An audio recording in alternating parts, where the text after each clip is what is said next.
কি শুধু ভিডিও। আমি চাল দিব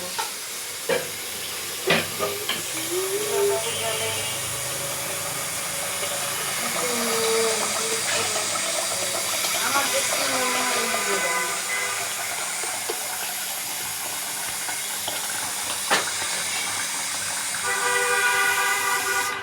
তুমি কি বোকা? কলটা একটু বন্ধ করবা না?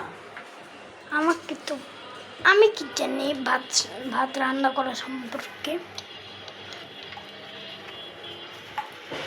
সব কিছুই শিখতে হবে, তুমি ছেলে মানুষ। ছেলে মানুষ ছেলে মেয়ে বলে কোনো কথা না, সবারই সব কিছু শিখতে হয়। আজকে আমি বেঁচে আছি, আমি সব কিছু কমপ্লিট করতেছি। যখন আমি থাকবো না পুরা শ্বশুর বাড়ি, তখন তোমার নিজে নিজে তো করে খেতে হবে, তাই না? এই যে তোমার ভাত রান্না করতে হবে, তরকারি। কি হইতেছে সব? এটা কি গা লন্ড বন্ড যা সর।